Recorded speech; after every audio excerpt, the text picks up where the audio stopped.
አምሮብሻል። አውቀና የምሬን ነው። እንዴት እንደምታምኒ ያንተ ስራ ነው የሚደረጋል። ተሽከርከሪ እስኪ ዙሪልሽ። እንደዚህ አምሮብሽ ልትሄጂ ነው። ቤተሰቦቼ ጋር እስኪ ስንት ብር ላስተላልፍልሽ? 5,000 ምን አላት? 5,000 ትንሽ እኮ ናት። ያው ጥብስ በልተሽ ምናምን አለቀች እኮ 5,000 እኔ 10,000 አድርጌልሻለሁ። አሁን ምን ላድርግልሽ? ምን ትፈልጊያለሽ? ሌላ ምን ትፈልጊያለሽ? ፎሎ አድርጌሻለሁ። ታይ ይሄ ያምራል። ሀብሉን እንኳን ማለት እና ምን እንትኑ ሀብሉ ያረፈበት ማለቴ እንትን ጡቱ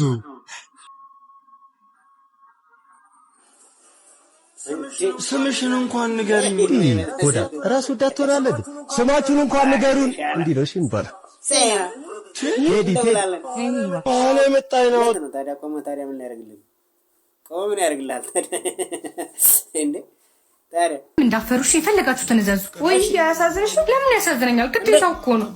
ዝም ብሎ ቆንጆ መጥበስ አለ እንዴ? ኧረ እባክሽ ቆንጆ ምንድነው ወደዛ ሌሊት ሰፈር እንዴ? ደግሞ ወጥ ነው የምትለው። ይኸውልህ ባይሆን ታዘዘኝ፣ እነሱንም ታዘዛቸው። ለእኔ ተለመደውን ኬክ፣ ለእኔም እንደዛው፣ ለእኔም ራሱ። እሺ ቆይ ተለመደው። እኔ ሄጃለሁ። የቀረበላቸውን በልተው ሲጨርሱ ሂሳብ ተቀበላቸው። የታለ ካሉ የለም በላቸው። እሺ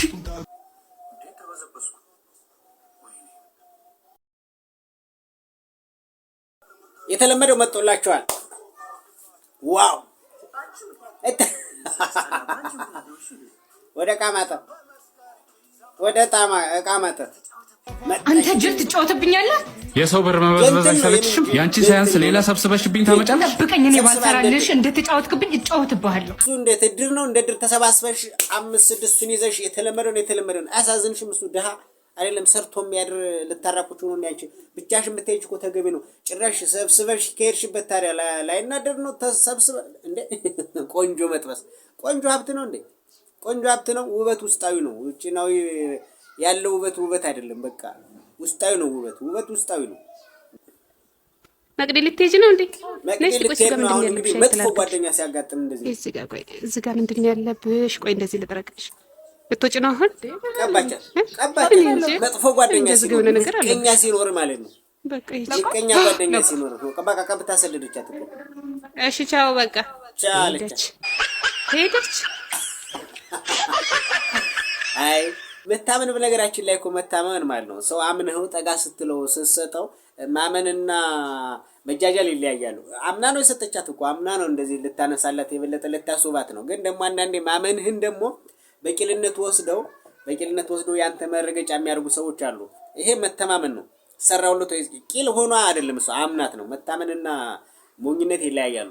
ሞኝነት አይደለም ይሄ ነገርና ወይም ደግሞ ነቄ መሆን አይደለም። ይሄ እምነት ነው። እምነት ከሁሉም በላይ ይበልጣልና አምናት ነው የሰጠቻት። ግን እሷ እንደዚህ አድርጋ ቀብታ ሰዳታለች። ቤተሰብ 5,000 ብር ላክልኛ። ቶሎ በእናትህ አስገባልኝ። ላክላት አሁን ነው የሚላክልኝ። ወይ በእናትሽ 5,000 አስገባለሁ ብዬ 50,000 ብር አስገባለሁ። 5,000 አስገባለሁ ብሎ 50,000 ብር ፈነጠዘ። ችግር የለም በቃ አንቺ ጋር ይቀመጥ። በቃ አንዳንድ ነገር ይሆንሻል። ቴንክ ዩ እኔ ባልበላት።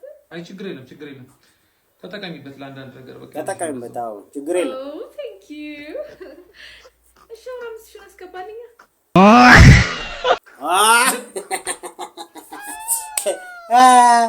ወይ ነግሪ ጭማሪው 5,000 ብር ማስገባልኝ።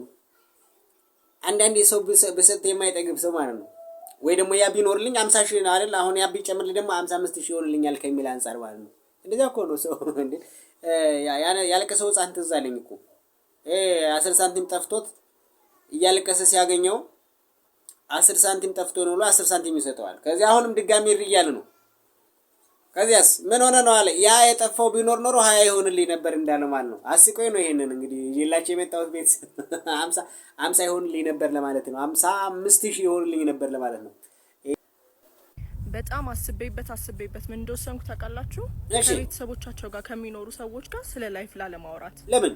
በቻይነኛ ኮሚኒኬት ለማድረግ እንደመሞከር ነው። በቃ ምን ማለት ነው? ኑሮ ተወደደ ምናምን ካላችኋቸው ያ ሺላክስ 800 ብር ገባ።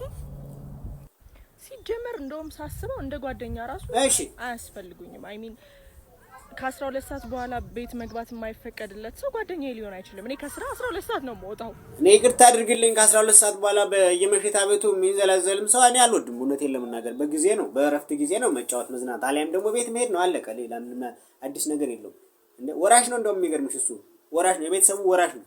እንደውም እዚህ አይነት ሰው ልትፈልጊ ይገባል። እንግዲህ አስዴትም ቀንም ሲዞር የሚውል ሰው ተከታይላሽ ሂጂና ስትዞሪ እግርሽ እስኪነቀል ስትዞሪ ወይና ነኝ ሌላ ምንም ነገር የለም። ታየኝ እኮ ከፍቅረኛዬ ጋር ስዝናና አንድ ቀን ያልጋበዘኝን ህዝብ እንደውም ወክስ አረግ እጂ ከወንድ ጋር ተለጥፋ በየቦታው እየዞረች አሰደኝ ብሎ ያማኝን ህዝብ ለሰርጌ ቀን ደግሼ በሬ አርጄ ላበላ። እውነት ሲጀመር አንቺ በሬ ታምተሽ ነው የምታበይ። በሬ ያለው ሰው እኮ ነው በሬ የማይበላ። አንቺ ምኑን አምተሽ ነው የምታበይ? አንቺ በየሻይ ቤቱ አይደል የምትዞሪው? በየሻይ ቤት የሚዞር ሰው በሬ ከየት አምጥቶ ይገዛል እንዴ? በሬ ከየትም አታመጭም እኮ አንቺ። በየሻይ ቤቱ ሻይ ጠጥተሽ የምትይ ሰው በሬ ገዝቼ ላበላ። በሬ አግኝተሽ ነው በሬ ሲገኝ አይደል መጀመሪያ። እሱን በሬ ለማብላት እኮ ወኔ በሬ የሚያክል ወኔ ይጠይቃል። በሬ የሚያክል ወኔ ይጠይቃል እኮ ዝም ብሎ አይደለም እንትን ማለት ይጠይቃል እኮ ነው። ይህ ግስላው ቲቪ ሀሳብ አስተያየቶቻችሁን በኮሜንት ፍቅራችሁን በላይክና በሰብስክራይብ እየገለጻችሁ አብራችሁን ቆዩ።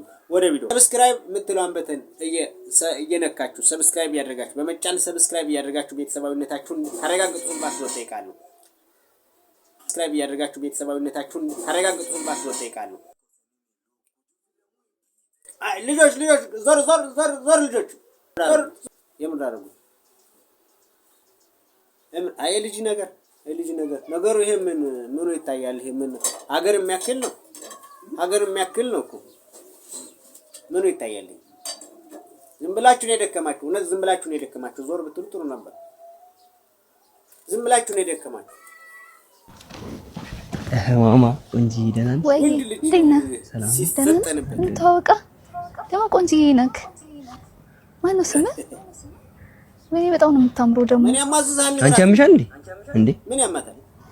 ልትቀድሚኝ ነው እንዴ? እኔ ለወራሽ እንትን ልጀነጅንሽ አንዴ መጣሁት እና ታዲያ ቀድመሽ ታሰማምጭኛለሽ እንዴ? አንቺ እኔ እምቢ ብትላው ነገር ያለልኝ። የዛሬው ቪዲዮአችን ይሄን ይመስል ነበር። ሐሳብ አስተያየት ስለሰጣችሁ ሰብስክራይብ ስላደረጋችሁ እጅግ በጣም አመሰግናለሁ። እየሞከርኩ ነው እና እናንተም እያበረታታችሁ ሰብስክራይብ እያደረጋችሁ ሐሳብ አስተያየታችሁን በኮሜንት እየሰጣችሁ የሚስተካከሉ ካሉ አስተካክላለሁ። ምን ሄድባቸው ካሉ እንሄድባቸዋለን። ሐሳብ አስተያየታችሁ ግን ገንቢ ነውና እንዳይረሳ ለማለት እጅግ በጣም አመሰግናለሁ።